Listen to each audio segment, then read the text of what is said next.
Operation സിന്ദൂരിൽ വിദേശ പര്യടനത്തിന് ഇന്ത്യയുടെ ഡിപ്ലോമാറ്റിക് മിഷൻ പറന്നുയരാൻ തയ്യാറെടുക്കുമ്പോൾ കോൺഗ്രസിന് റൺവേയിൽ വെച്ച് തന്നെ വലിയ പ്രശ്നങ്ങൾ. രാജ്യത്തെ അന്താരാഷ്ട്ര വേദികളിൽ പ്രതിനിധീകരിക്കാനായി കോൺഗ്രസ് 4 പേരെ ശുപാർശ ചെയ്തെങ്കിലും ഔദ്യോഗിക പട്ടിക വന്നപ്പോൾ ആ 4 പേരും പുറത്ത്.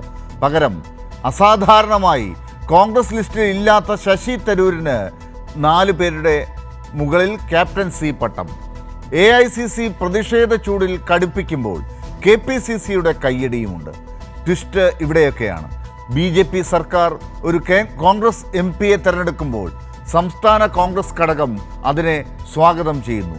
തരൂർ വിഷയത്തിൽ കോൺഗ്രസിൻ്റെ ദില്ലി, തിരുവനന്തപുരം ഘടകങ്ങൾ 2 തട്ടിലാണിപ്പോൾ. ഇത് കോൺഗ്രസിൻ്റെ ഡിപ്ലോമാറ്റിക് ബന്ധങ്ങളുടെ വിജയമായിട്ട് കാണണോ അതോ പാർട്ടി നിയന്ത്രണ സംവിധാനത്തിൻ്റെ പരാജയമായിട്ട് കാണണോ? ആരാണ് യഥാർത്ഥത്തിൽ കോൺഗ്രസിനെ പ്രതിനിധാനം ചെയ്യുന്നത്? കോൺഗ്രസിനകത്ത് കമാൻഡ് ആരുടേതാണ്? ഹൈക്കമാൻഡിൻ്റെയോ KPCCയുടെയോ BJP നേതൃത്വം നൽകുന്ന കേന്ദ്ര സർക്കാരിൻ്റെയോ? സ്വാഗതം ഇന്നത്തെ ന്യൂസ് ആൻഡ് വ്യൂസിലേക്ക്. ഓപ്പറേഷൻ സിന്ദൂരിലൂടെ ഓപ്പറേഷൻ തരൂർ കടത്തിവിടുകയാണോ കേന്ദ്ര സർക്കാർ?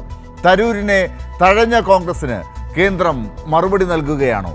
വിദേശകാര്യത്തിൽ രാഷ്ട്രീയം കലർത്തുന്നത് ആരാണ്?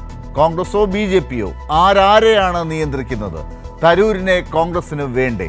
കോൺഗ്രസിനെ വേണ്ടാത്ത തരൂരിനെ KPCCയിൽ ആർക്കൊക്കെ വേണം, ആർക്കൊക്കെ വേണ്ട? സംസ്ഥാന കോൺഗ്രസിലെ പുനഃസംഘടനയിൽ ഈ വിഷയവും എരുതിയിൽ എണ്ണയൊഴിക്കലാണോ?